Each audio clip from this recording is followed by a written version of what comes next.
especially the success story behind those little guys. All of these machines are full-fledged standard white-on-white visual fields. So you can use them for screening, but you actually can also use them to do traditional standard white-on-white perimetry. We have seen a lot of technology coming and also going, and I think the benchmark to this day right now is always in functional testing, the white-on-white testing, for a very, very simple reason. You want to catch the stuff early. Now, if you go to screening and you want to trade in time, what you do is you ramp up the amount of light you give to the patient, and you take the numbers of presented targets down. So everybody's doing to a certain degree, so it's pretty much your see, don't see type pattern. So the person who has lost half the visual field already, you find with it.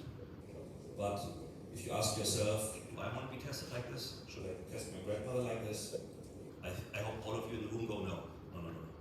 I want to take the extra time here right now, because saving 3 minutes of your time to lose something on my end, I think that's not the right trade. And I think that is a trade which we see industry-wide here right now, which especially the big boys sometimes take a little too far. In my understanding, I think that's really something which I would like to emphasize, because I think we should sell on the basis of the success of the patient, the basis of the success story for the patient. And to be quite honest, I like to stay true to that, because at the very end, so I don't need to remember a particular line which I learned by heart, but I can rely to a concept which is true from all sides. Now, as you see, the easy field in its core started around the year 2000. And it was designed back in the day, especially for our friends in the US, which are optometry-wise very developed. So you have an optometrist which can treat glaucoma with medicine and track it. And they needed to have an affordable device back in the day which lasted. Because they were not willing to spend $30,000 or something like this on a big visual field. That's the best pricing which I can see right now. I know it varies all over the place, but that's where it all started. And to be quite honest, it was our third start within the US. That was the only product which we had back then. So there was no PanaCam. PanaCam came in 2003, and it started rather nicely at the very beginning, I have to say. So we sold it to a lot of single practitioners, people who came fresh out of university. Budget was tight, and then people also saw, oh, I can use it for screening, but it also does the same thing like the big one. So we had, over the years, a lot of people which then climbed up the ladder in systemic businesses, Walmarts and others, as well as leaving practices, and wherever they went, they bought this device again if it wasn't there. It's a bit like the PanaCam. You have, with the PanaCam, the situation right now that you have the students which leave university, they only join your practice when you have that device. And the people, here it's not the universities which use it, but the people who gain first-hand experience with it, they use it and they love it. The price point, the reliability is really the part of the game which I think drove the numbers quite nicely over the years. Unfortunately though, mainly here in the US with this, but I think also here in Asia or wherever you have systemic businesses or you have a price challenge. This is a very, very good and very, very robust platform which I can only highly recommend to you guys. Promote it, but promote it as a recipe for that particular customer. So if you're dealing with the big boys, with a chain, with someone who wants to have a process, you need to really listen to them very carefully. What do you want? Do you want to have a full-fledged visual field with anything? Do you have the 3 minutes which it takes to get this? Or do you need less? Do you need to have this available as a backup or in a remote location to do your screenings on site? So I think this is really something which we did very, very successful. We added a chin rest here, which is high adjustable together with this. So you neither need a high adjustable table, you can use it on a table like this in the field in case you want to carry it around. It's pretty lightweight. And then obviously we connect to a standard PC. So the standard PC connection, as you all know, is breaking the neck of everybody who builds this inside the device. I know, I mean, you guys ask, okay, could you build the PC inside the Penacam? No, we don't. Yeah, because I think really the longevity and sustainability behind our machinery comes exactly from this concept. And what we also like is wherever you are, you can buy a local PC where you are and replace this without it.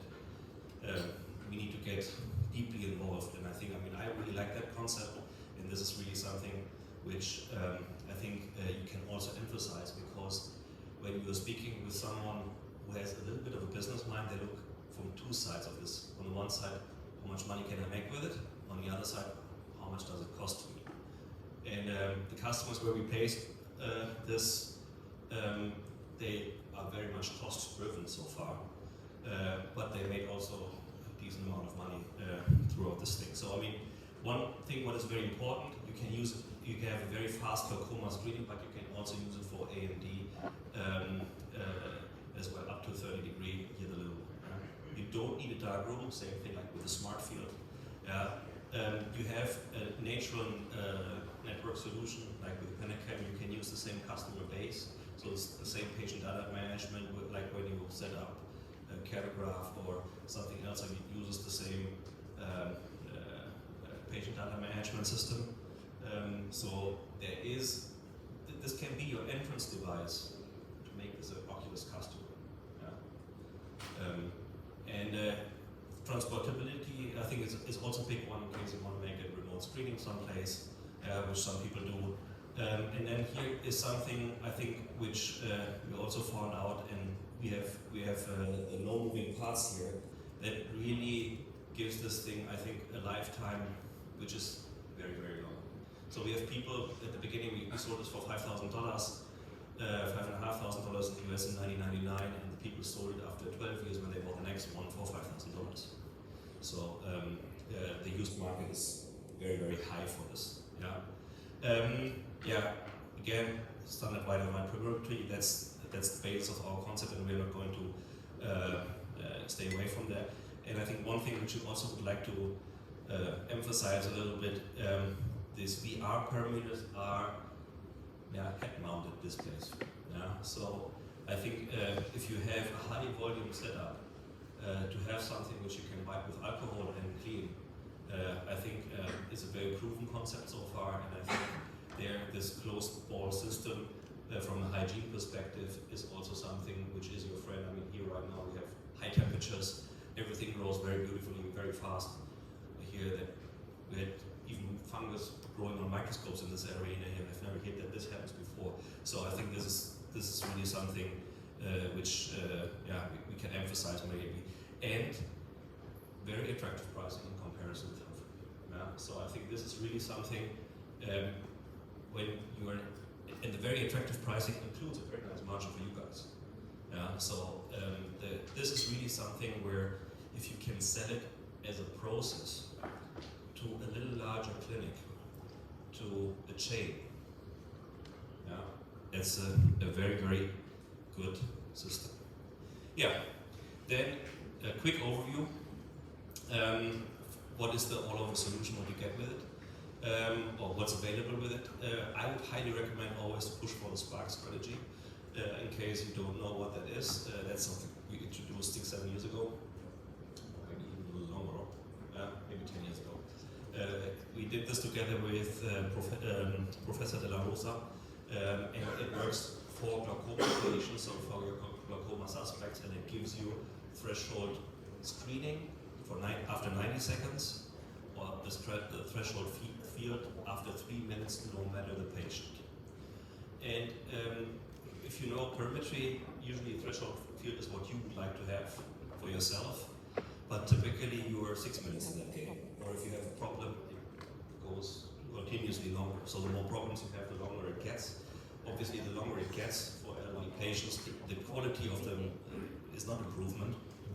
So this is a very, very good strategy.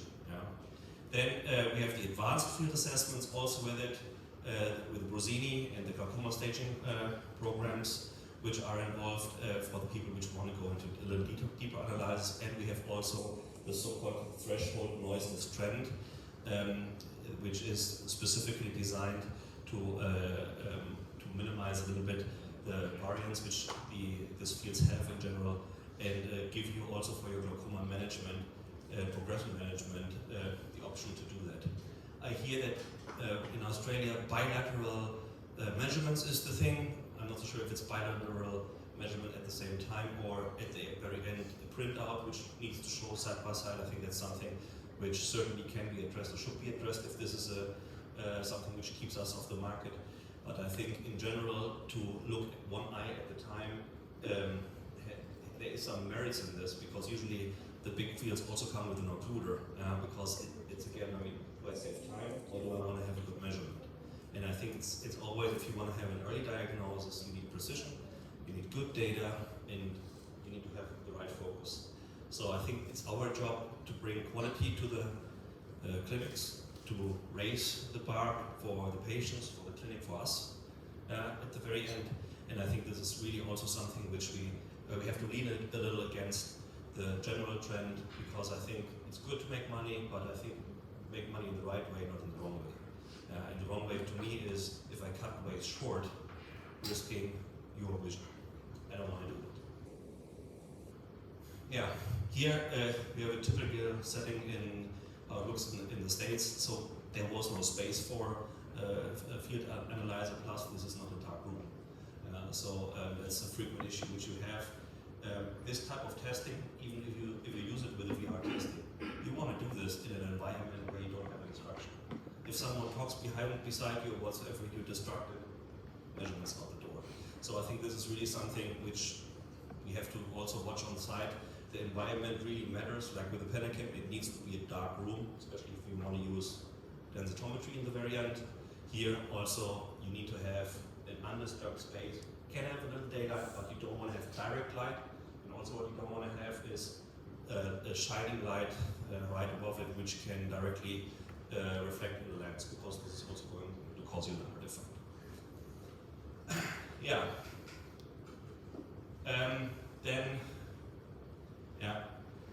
Obviously the size, we have this already. We don't have a dark room need like with what you have with a big visual field, which is, especially in a systemic environment, a big advantage. You can use typically most of the parts of the regular pre-screening area. The easy field fits right in there. It even can share an already existing PC. So the system requirements is pretty much a Windows-based toaster these days. Doesn't need very much. Yeah. I think one of our long-lasting customers here is, for example, Walmart. We were lucky to place a contract with them. In the meantime, I think they have 2,500 to 3,000 units only in their facility. And also with them, our business recently grew because of the discontinuation of the small FTP, which Zeiss pulled off the market and does not continue at this point. And I'm not so sure if they are going to introduce a small thing again, because I think for them it simply doesn't make much sense. But for us it was a pretty good thing. And again, the FTT was specifically designed to be a screener. And it was very interesting when this device was coming out, and you have this flickering doubling technology in it. Everybody said, "Oh, it's much better, it's much better." Well, 3 years later, then you had real studies coming out, and the message was completely opposite. I think a smaller company would have withdrawn from the market, but because of the power of marketing, and Humphrey was written on it, anyway, that device just keep on naturally having traction. Well, what that meant in the real life is that they have lost 30% of their early diagnosis if they would have used a different device with the same measurement. So I think this is always obviously something we want to see, that we improve when we bring something new, and we cannot improve existing stuff. Let's not do it. So I think that's a very, very important thing. It all started here with a very small number of easy fields, and in the US, especially for the bigger customers, is very, very important. How responsive are you in service? How reliable are you in service? How much do you stand behind your product and how can you support it. So that was a very easy thing for us to do because we are a very service-driven company. We like to support as good as possible. So this gave the confidence, and then together with these large customers, we figured out a logistic chain where with drop shipment and remote installation, we pretty much also could have a very effective distribution for this particular device because it's simple to set up. It's pretty much like an auto refractometer. You can unbox it and put it yourself there, which if you have large territory or very remote territory is obviously a significant portion of your sales cost. So if you don't need to go there, but you can make it remotely, that gives you a lot of wiggle room in the support. And we created training materials with some of the bigger ones. We also created material which is specific to their process, so it goes with their standard operating procedure, how they operate the device, so that they have a very targeted training which we provide with the machine, which I think these days, especially if you have higher turnaround rates in personnel, this is a very, very critical, success critical story. If your customers know how to operate your device, then if you make good training, if they leave that particular facility and go someplace else, they're more likely going to come back to you and you sell the same device maybe also at that place. But also whenever you need to retrain someone on site and you have the right material there, and it's an easy way to get your way into it, and it's not so complex, then I think also you gain two new customers. One at the existing machine and a potential one at the new location if there's a need for reinvestment. So why did the companies then adapt in our case here, the EasyField? It's again the reliability. That's why it's on so many folds here right now. And I think then also initially, okay, we have a large set of loaners, but they stay most of the time on the shelf. So, but it's something sometimes you need to show that you have reaction times. So with the EasyField, you don't need many loaners. I think the ratio is really absolutely outstanding. So that's really something when you see an opportunity, go and grab it.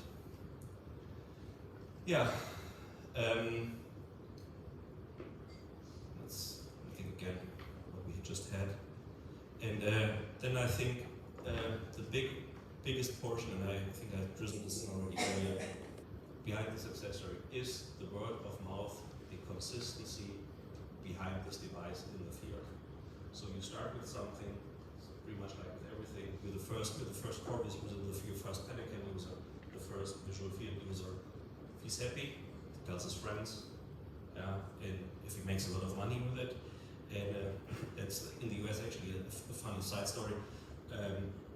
If you find a glaucoma patient that can bill $90 for just that diagnosis, for an OCT they get 20. So a machine which costs a fraction of an OCT has 4.5 times the billing power behind it. So that's obviously also something which, depending on the environment where you're in, typically visual fields are not reimbursed to that because they require someone who pays attention to the customer, to that particular patient. It is a more service-heavy item by definition. So usually it's better built compared to if you have something which runs full auto, it's super fast, and the guy from the insurance comes in and says, hey, that took 2 minutes, like that CSP earlier. That shouldn't be that expensive. So if you make it too perfect, and that can be a glitch in the system. So that's a very, very important thing. And I think also what I told earlier already, the doctors which had EasyField experience in the clinic are buying these machines again and again and again. It's a bit like Humphrey. So we really see this in the field that people like to stick what works. And then we have also had another funny thing. Obviously, we have the decision makers at key accounts, and there are not very many, but sometimes they move around in between big companies. and also the experience, the success stories with which they had in the previous company moved reversed. And I think that is a very, very big one if you think it. Because why? When you leave a company and you go to the next company, yeah, you only take that experience with you, which you know where the return on investment is going to benefit you and the decision powers which you're doing and the business which you bring to the table. So I think that is really showing how solid the foundation under this particular business concept here is. I know there's a lot of pushback from, oh, we need Humphrey whatsoever if you speak to the doctors, but I think that's a nut which can be cracked. In this case, we cracked it rather successfully. So, here, for example, we have 4,000 units over the last 5 years approximately in the field with our big accounts, and that is the return rate which we had because something dropped off the table or we had a technical error. I think that is really outstanding. So obviously the complexity of this device is also minimal compared to if you compare it to PennaCam or Myopia Master or whatsoever, because the more you pack in it, the bigger is the likelihood that something goes south. And I think that's an ongoing challenge. We try to optimize, but here I would say it's already engineered in it. Also, I think, a success story, how does it look in real life? So in the years previous, the previous 20 years, we were usually in the neighborhood of 2 to 400. And that's also, 2019, 2020, the first VR headsets came. And to me, I like that VR headsets because a lot of the people now start rethinking their visual field needs. And I think that's really something which, when you look at the VR headsets, most of them you invest 12, 13, 15, maybe even close to $20,000 for it in the US. I'm not so sure it's the local price here. But what you frequently get is a consumer device which has a turnaround time of 1.5 to 2 years in terms of the cycle when it's going to be developed out in the consumer life, which then gets transitioned to a medical device. So you're going to have a problem on the spare part side of life, which is sort of visible already because it's not meant to be a medical device in the first place. And they have usually different longevity curves. Yeah. So the lifetime of a VR headset, maybe 2, 3, 5 years, I don't know. And then from a hygiene perspective, and we know this from our trial frames, if we get them back from repair, unfortunately, a lot of our customers, they have a waggy relationship with cleaning stuff. So again, I can emphasize hygiene in clinic not enough. So I think this is really something where we have a big opportunity here. So this number here went to key accounts, and this is only the key account numbers. We have more which we sell through the direct sales channel. So these are only seven customers where we pushed here in 2022 1,200 units, and here the biggest one I think was Luxottica, which with one of their branches, which is Essilor, behind. Then we had Walmart, which is a very long-lasting customer. Stanton Optical, this is a small chain, which is also there. Costco, some of you might know it. They also started recently to invest in the medical field. And wherever one of these big boys, they moved in and said, okay, I need an auto refractor, I need a tonometer, I need this, I need this, I need this. And usually they want to have something which just gets the job done at the best price point with lasting the longest. That's sort of their requirement. And here it is, here we meet it. Obviously we try to push dry eye and also more expensive stuff down their throat, but still working on that at that point. But I think we have also, I think they have the same problem like everybody has at the very end, because you need to have the skilled personnel finally in the stores which are delivering what the machinery can do. And I think that's the biggest drawback which we have in big parts of the Western world. In Asia, I think you have better access to talented people and educated people. So I think that is a huge opportunity because we have both. We have the people and we have the need. And I think this is really something which, I can only emphasize that you create your own success story here. Also very important, share it with us because we would really like to I think for the right reason. So, in summary, here the proven total cost of ownership. I think this is maybe one of the most effective machines in the market. The people who bought that made their money worth multiple times, very fast, and again, if you can sell it used after 10 years for almost what you bought it for, there's basically no investment in it. They use HFA usually with a floppy disk or whatsoever, doesn't really fly off the shelf frequently anymore. Obviously, we do service trainings, and I think we emphasize for service, but I think also service, like the applicational support which you're doing in your countries, is something which is a big portion of what our products need. And that's also what I said on Monday evening, that our product is 1/3 of the game, 2/3 is your sales capabilities, your applicational support, and your technical support on site to keep the stuff up and running. So we work as a team together, and only as this we function. If one is not doing his homework well, we all fail, we don't want that. So thank you again for staying here, especially in the food coma period. I think a lot of tired faces. But I think that's really critical for our common success. And this is really something where, beside the PanaCam, you can have a very solid revenue stream if you find the way how to crack that market open in your particular neighborhood. Yeah. Also, I mentioned this earlier already, the FTT and Matrix right now is discontinued from Zeiss. So wherever you see this type of devices or had it in the past, is a very big opportunity for you guys to step in and say, yeah, we have something, it's cheaper, it lasts longer, service is more effective, and it does a better job. So that should be a very easy one to push. Obviously, from a time perspective in sales, and I also understand this, if you have a $10,000 piece of machine and you have a $100,000 piece of machine, you first go to the $100,000 piece of machine before you discuss its small ticket items. And that's a frequent problem which we have. So I can only emphasize to think a little outside the box sometimes in selling whole solutions to customer groups. And I think this is also where we are going to see that our future developments are going to be most effective for people which have multiple of our devices talking together and being more effective in the process. But obviously, in case you guys have feedback, don't hesitate to push this down to us.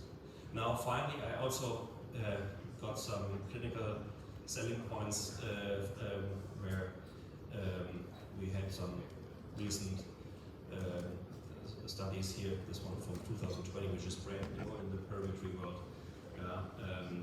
How we do against the field analyzer, and I think, here it says it all. EasyFit is absolutely comparable with structural measurements and was at least as comparable to the HFA. And I think also here in the finding, the Spark Precision was confirmed again. So what we do within the 3 minutes can be really compared to what you do on an HFA with 6, 8, 12 minutes in real life, especially in your early cases where it matters most. Because these are the people you're going to find, the early, the mild, the moderate. That's the one who really matters. That's the one where there's still some stuff which you can save is left. So I think, again, in summary, you always want to find in glaucoma the problem early, even more early than in keratoconus. And I think this is something which I hope at least this you took home from the message. Visual fields are important, they're not going to go away. It's like a hammer. It's going to be part of the practice. Function will be the most important part of the benchmark, even down the road in the future. Yeah, and then we have here, again, another comparison study. What was interesting here is that the HFA compared, more people dropped out with the HFA than with the EasyField again, which is very interesting because it was the same patient at the very end. And so it is more problematic to operate this big machine than the small one apparently. Good. Yeah, small, hygienic, portable, and bulletproof. So in case you need to hide behind something, you can use the EasyField, no problem. The hardware is field hardened. So 20 years in the US. I think from a global perspective, the most shipping problems we have in the US, I don't know why, but apparently the shipping treatment there is very hard, and it survives this very well, so that proves also again that I think this is a very, very solid device. The very low service needs, I think that's the super good foundation that you have here and where you can bank on. And I think also the adaptability from super fast screening, I think the quickest what we did was, the demand was, we want to have 30 seconds is what you get in this pop, pop, pop, pop. I would just want to have a no C type solution for my test, for my visual field test. Yeah, I mean, we recommend against it, but if the customer wants it, it's doable. Obviously, 90 seconds and having something more meaningful is much better. But I think that's then finally for the customer to decide. So we only recommend, and then we do however the customer wants. Yeah, and I think so. We have all options for super fast, reliable threshold screening up to the final test and real white parameter in a very, very small setting. And obviously, if you need to have larger solutions, it uses the same patient database, it uses the same software in the very end. So all the measurements which you did are comparable and interchangeable down the road if you move from an EasyField to a SmartField to a CenterField to a TwinField, which might also get another life.